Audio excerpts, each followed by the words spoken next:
আজকে ছিল আমার মায়ের একাদশী, তাই আমি ভাবলাম আজকে আর ভাত খাবো না। মা যেহেতু একাদশী করছে, আমিও তাই আজকে একটু মায়ের সাথে একাদশী পালন করলাম।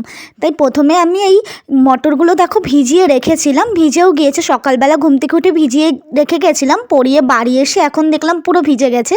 তাই এইগুলো এখন একটা প্রেশার কুকার নিয়ে নিলাম এবং প্রেশার কুকারের মধ্যে পুরোটা দিয়ে দিলাম মটরগুলো। এবার প্রেশার কুকারের মধ্যে একটু নুন আর তার সাথে একটু দেখো খাবার সোডা দিয়ে দিচ্ছি, কারণ এটা অনেক দিনের ছিল তো যদি সেদ্ধ না হয় সেই ভয়ে একটু দিয়ে দিলাম। আর তার সাথে এই যে দেখো 2 বাটি জল দিয়ে দিলাম, আর একটা কাঁচা লঙ্কাও দিয়ে দিয়েছি যাতে এর মধ্যে সেদ্ধ হয়, খেতে বেশ ভালো লাগবে। আর এইদিকে আমি সব কেটে নিয়েছি, আদা টুকরো 2টো, আর এই যে দেখো টমেটো যদি অর্ধেকে না হয় আরেকটা আস্ত নিয়ে নিয়েছি, আর এইদিকে আলুগুলো ডুমডুম করে কেটে নিয়েছি।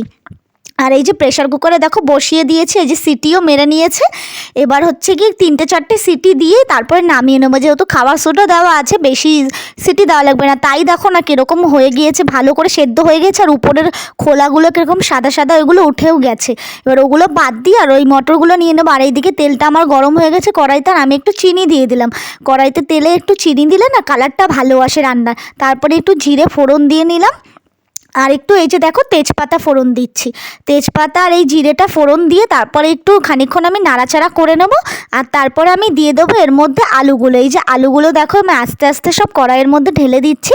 এবার আলুগুলো একটু নিয়ে ভালো করে ভাজতে হবে, তার জন্য একটু হলুদ দিয়ে নিচ্ছি। এই যে হলুদটা একটু দিয়ে নিলাম, তার সাথে এই যে দেখো এবার একটু নুন দিয়ে নিচ্ছি, যাতে নুন আর হলুদটা আলুর মধ্যে ভালো করে ঢোকে। এবার একটু ভালো করে নাড়াচাড়া করে নেবো। এই যে দেখো আমি চিনি দিয়েছিলাম, তার জন্য কালারটা দেখো কত সুন্দর এসছে আলু ভাজাতে। আর এই যে এই বাটির মধ্যে আমি খানিকটা জিরের গুঁড়ো আর ধনের গুঁড়ো নিয়ে নিয়েছি।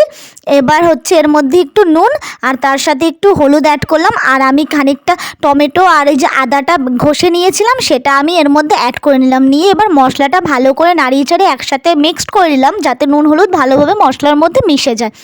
এবার মশলাটা আমি কড়াইতে দেওয়ার আগে আমি এই মটরগুলো যে সেদ্ধ করে রেখেছিলাম সেইগুলো একটু ভাজা ভাজা করে নেবো, তাই আমি আলুর মধ্যে একটু এইগুলো দিয়ে নিলাম মটরগুলো। এবার মশলাটা ঢেলে দিচ্ছি, দিয়ে এবার একটু ভালো করে কষাতে হবে।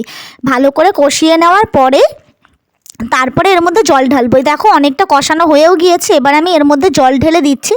জল ঢালাও হয়ে গিয়েছে, আমি বেশি জল দিইনি যেহেতু মটরটা আগেই সেদ্ধ হয়ে গিয়েছে, তাই অল্প করে জল দিয়ে দিলাম। আর এবার একটু ঢেকে দিচ্ছি যাতে ভালো করে সেদ্ধ হয়।